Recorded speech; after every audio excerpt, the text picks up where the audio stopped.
You're listening to Subsound Radio. We bring you streaming and live broadcasting from the capital. This is the Arpa podcast.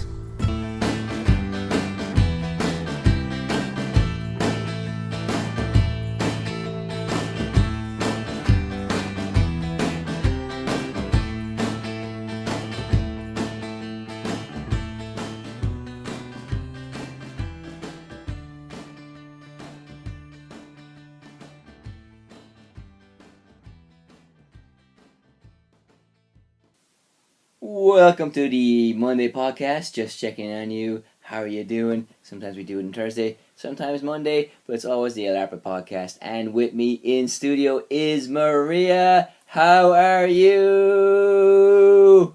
I'm kind of deaf at the moment, but... Sorry, it's a mixture of the school season being back and just being hyperactive and watching the boxing announcer closely during the Conor McGregor Floyd Mayweather fight. I can't stop speaking like this. Everything is exciting. And I see that you share that. Well, you've got enough energy for both of us. It certainly is true. This is week 2 of our 2017-2018 podcast. Last week we were talking about different things. Yes, like the exhibition, the archaeology exhibition. Exactly. And we announced the unveiling of our alarpamedia.com website and us joining Instagram. You can still follow that that online. It's still a website. It's still there on the internet. It hasn't been taken down yet, so you can check it out. We've paid the quota. We have made 3 videos this weekend as well, so you can check those out on the YouTube channel. And we're waiting for exciting news this Friday. We will be hearing yay or nay regarding what little feature that we've been working on.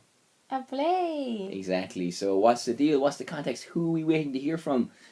We're waiting to hear from Cork Theatre.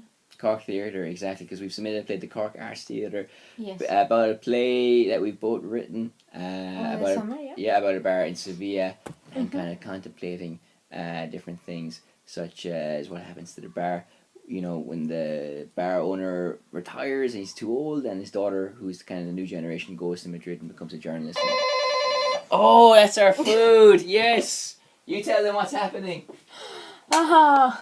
He ordered some food just before doing the podcast, and it was bound to arrive in the middle of the podcast, wasn't it? Well, this is technically in the middle of the podcast, but this reminds me, if you can hear me, jangling the keys, opening the door there, locking the door, unlocking the door.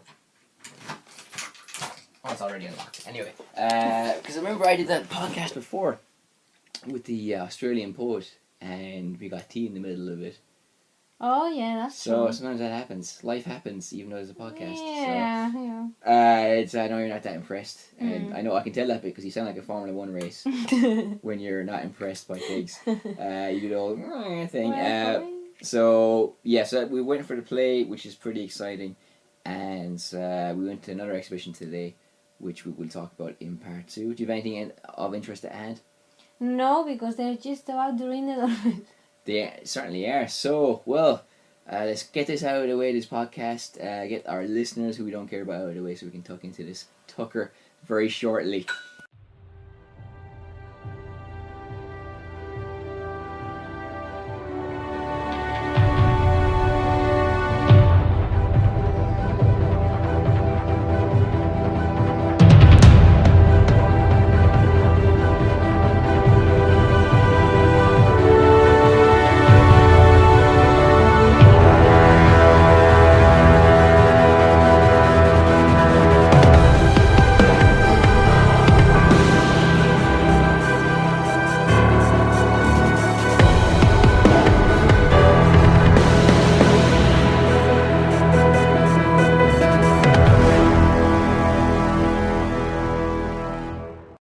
So here we are, part 2 of the show. We went to an exciting exhibition, high security retina scans, blood samples, thumbprints, photocopying our documents. Where did we go? Was it the CIA building? Was it Fort Knox? It was part of the Congress, or the Spanish Congress. Part of the Spanish Congress. Is it a place where Congress still sits at the moment? Yes. It is. Yes, what else? I don't know. Of course it is. That was a fancy hallway with nothing else No. beyond it. Well, I'm not sure exactly where we were, but where we were is some sort of like, facilities related to the Congress. The Congress is on the other side of the road. Okay, yeah. And we went to see, it's been 40 years, it's the 40th anniversary of the first elections in a newly democratic Spain. Mm-hmm. So it's post-Franco. Yeah. We have Adolfo Suarez as right. Prime Minister. So he's leading the country into a new era of democracy. He's part of the transition, no? Yes. And he died last year. The airport was named after him, so it's the Adolfo Suarez Barajas Airport. So if you're flying into Madrid or out of it, you will see that placed everywhere. You'll also see signs for the Hyena, where we both taught before as well. That's a little personal side note. So this is the Spain has lots of new parties, perhaps lots of optimism, and lot more. The majority of people never voted before in these elections, so people had to be taught how to vote, and it was quite a moment in Spanish history. So, as a Spanish person, as a keen political person, as a person who's voted more than once or twice, I believe. Yes. Mostly, you hinted at my age. mostly in X Factor finals. Yeah, Well, first of all, before we tuck into the exhibition, this is drummed into you at school. Obviously, this is very important. This is a pivotal moment in your history. So every school child of every generation since then is going to know about this, right? So you have things like the song Libertad, Libertad, Senira, Libertad, and all these kind of cultural touchstones. Yeah. As an era in Spain, is it like the 60s in London? Is it like the 20s in America? Not in the sense of it being, fun and lots of fashion and music, but it's something that it's the decade that every Spanish person is going to know about contextually, and they're going to, as soon as they hear it, it's going to suggest certain things to them. Yeah, definitely. I mean, for me, it's like a mental deadline, sort of like past deadline. It's like from then onwards, it's like something different. I think everybody who's like kind of like 30 odd or older, has kind of like that mental deadline in their heads. Obviously, I wasn't around. Well, it's a clear before and after.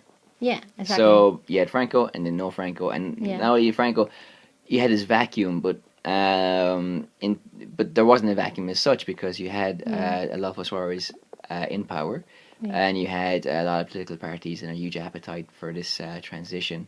So why? In reality, a lot of the 70s. I mean, this is like Franco dies in 75, and then basically, even though we're talking about elections in 77 and then the Constitution 78, nothing gets like really properly done and finished until pretty much the end of 78. So it's like 3 years where everything is a little bit confusing. It's confusing, but I imagine there are a lot of people waiting for their moment during the last years of Franco. So that's why when that happened, his death, they could step into the breach, as it were, and begin their work to create a new Spain. So in many ways, because other countries may be in a situation, there would be more turmoil, more violence, and there was violence, of course, but it was a relatively smooth transfer from the dictatorship to the democracy, was it not? Yes, it was. I think partially it was because people were kind of like, well, a lot of people were a little bit sleepy in a way, because that's all they'd ever known. But then the younger generations were like pushing for reforms and things. But I think it's also because even within the dictatorship there was like already people that had realized that was going nowhere, and although by no means like they were liberal. Let's say they were like the lesser of two evils. So they were already heading kind of like in a more open direction. And in the last years of the dictatorship, did Franco talk about appointing a successor?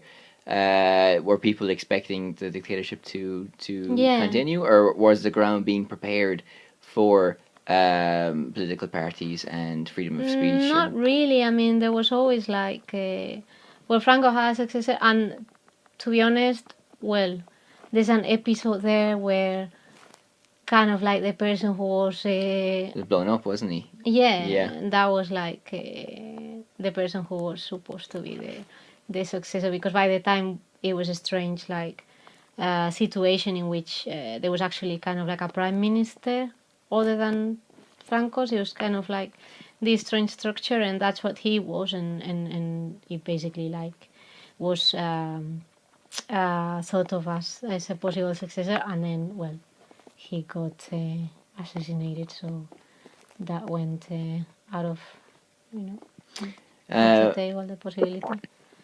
Yes. Would you describe this period as being very bloody, or would you say it was it was peaceful, but you had some extreme elements every so often? I mean, it depends what you. Well, I wouldn't necessarily call it bloody as much as repressive. I mean, because, for example, at the universities, students were already trying to push things forward, and demonstrations here. Well, there was like the famous police that were called like los grises, which were like because they wore like gray uniforms, and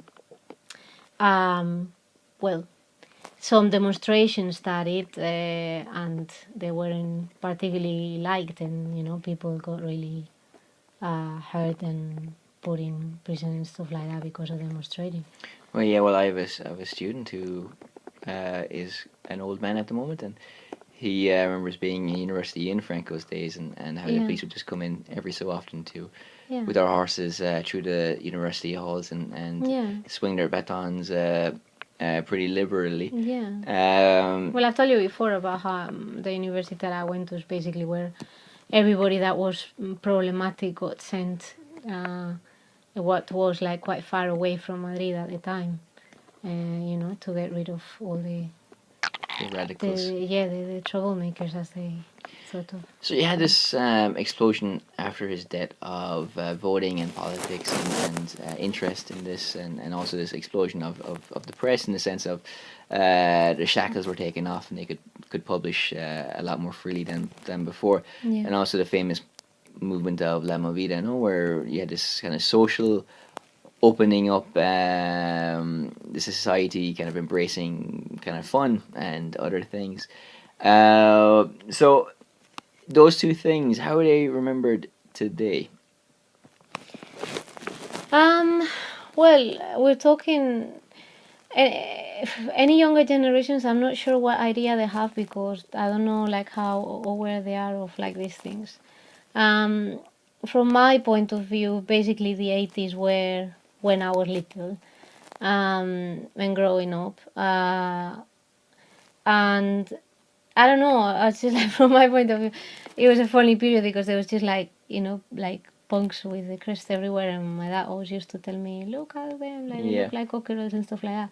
So there's like that element that now when you look at it, it's like, oh well, they were like there was this whole thing, but then in reality, a lot of people belonging to like the world of arts and stuff like that took part in that, but then a lot of people that were older or were from other spectrums of society were still living in a pretty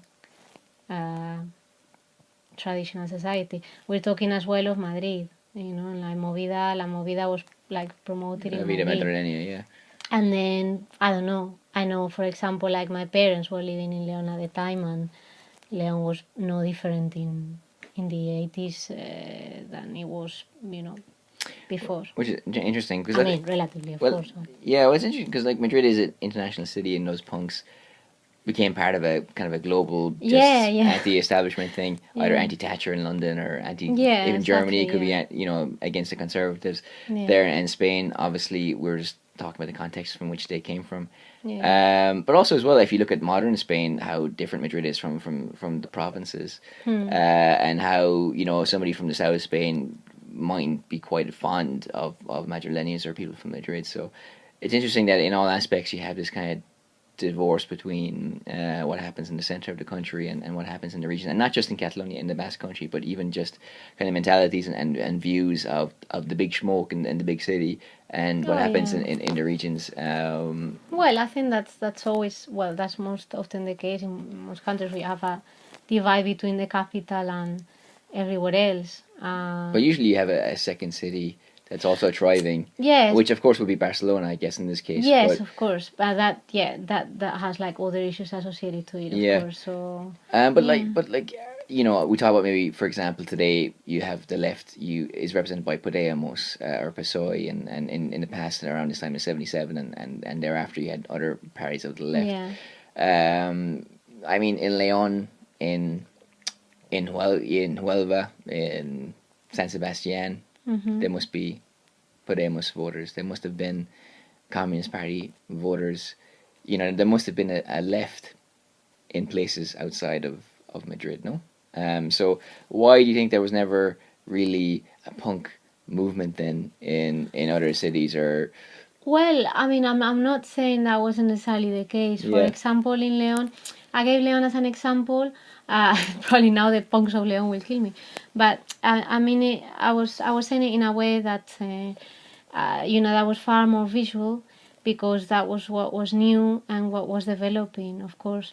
But all I'm trying to say was that the change wasn't so sudden and wasn't so widespread. Of course, in a small province, that's never gonna be the case. Well, no, that's a good point, because again, as I mentioned at the start of this segment, or part two, we're talking about the 60s and even 20s, but a lot of the dramatic changes, even by 25 or 65, you get a lot of traditional elements as well. So it's only in the latter part of the decades you see the most widespread changes, but even again, not in every segment of society. Yeah, so of course. so we tend to apply to all levels, and like from 1st of January 1960 to 31st of December 1969, everybody was doing this, but it was very piecemeal, and it's not a uniform development. So of course, in a situation like this, especially in a country as divided as Spain is, even today, between left and right, you're not going to have this this wholesale change happening all the time and uniformly amongst all people as well. For me, I mean, it's a stupid anecdote, but I remember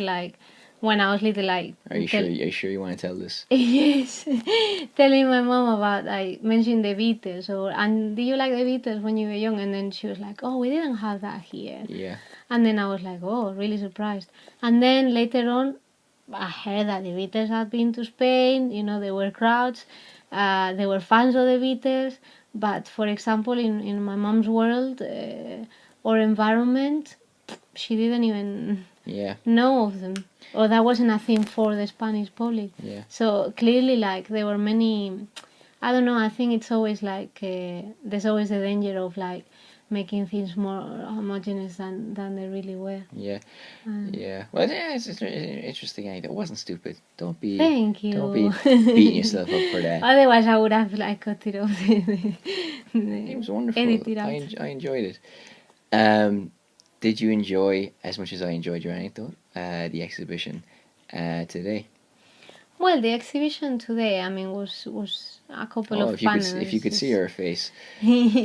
No, just I was very basic, extremely basic, and well, it was almost anecdotal for me. I don't think it really taught you anything that we didn't know, and didn't teach you enough for a person that might not be, or you're not Spanish. If it was just there permanently, and you're going to the Congress, and you could pop in and see it, then it's fine, I guess. But because it was kind of advertised and you could see it, they made a whole blue about it.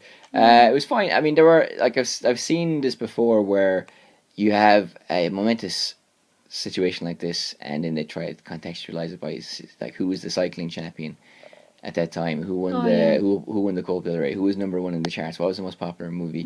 And I've seen it done before, and when it's done well, which it is most of the time, to be fair, it is a fantastic technique, and they kind of try to shoehorn that into it today, which wasn't that successful.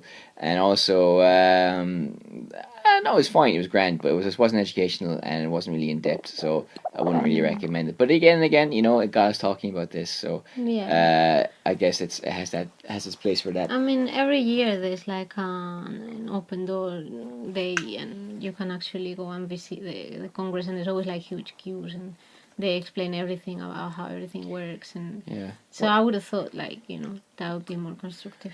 Well, that's good. It's a nice thing that happens. The last question I'm going to ask you in part two, and is this. And it's a deep question, so we're not going to answer it fully in this segment, but we can always return to it. I think we've mentioned it before in the previous podcast. But anyway, the state of Spain today, the ley mordaza, the fact that it's so difficult to protest and have manifest.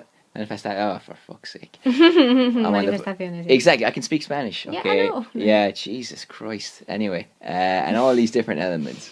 Even, you could say the arrogance of someone like Rajoy when he was in courts, I think was in July.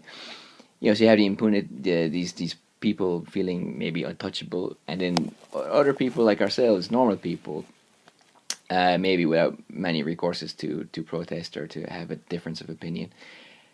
Is democracy in a healthy state in the country at the moment? How long do we have? Not that long. I will say my answer, this one word, no. But I will defer to you as a Spanish person and the expert. Yeah, well, I think I said to you when we got out of the exhibition that we were still in the process of, because you said 40 years of democracy, well, and we haven't still haven't got the hang of it. I think that's what I said to you. Yeah. So that's my answer. Okay, well, actually, we could touch on this we can elaborate some other day. Maybe next week because, to be fair, I think it is more prominent in Spain. I am shocked by what happens here so openly in the sense of having a law like this, to be quite frank.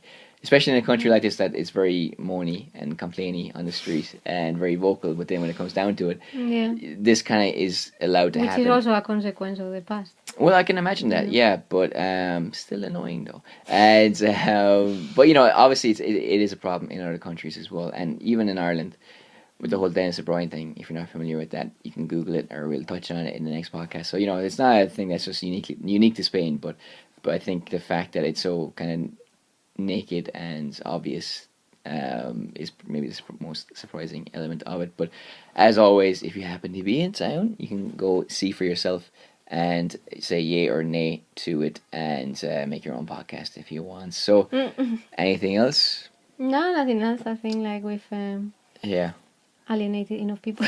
Only half the country, but that's what can happen. So anyway, I'm starving, so now for part 3.